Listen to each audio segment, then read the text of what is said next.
Hi, what's up? I hope everything is fine, my audience. Today I am going to show you how to use Facebook from Bangladesh without hassle. Every people doesn't know how to use Facebook from mobile phone.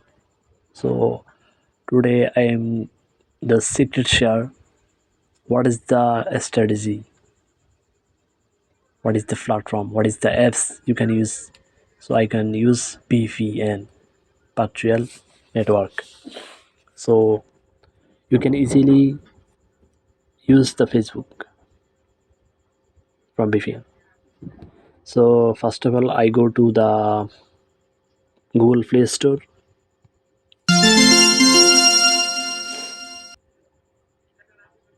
Then you can search WARF.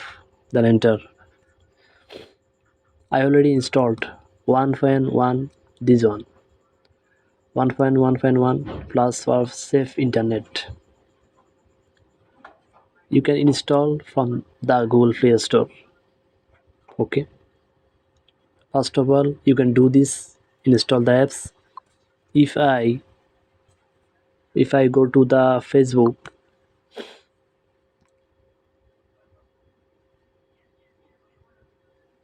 then it's not coming data, recent data, it's old data.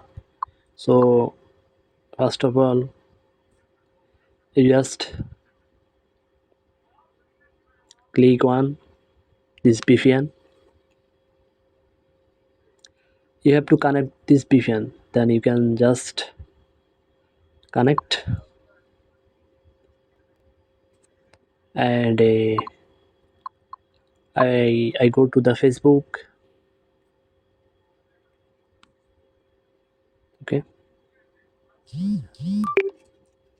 Okay, already WhatsApp notification coming, and I refresh it. If you don't connect the VPN WARF, then you can not connect the Facebook. Okay, I have already Facebook, all notification is coming. I have already notification. So so this this VPN is very important. You can use on this VPN. Okay, W 1.1. If you install the VPN, then you can use WhatsApp, Instagram, Facebook. I hope everything is okay. So if you have any question, then you can ask me on the comment.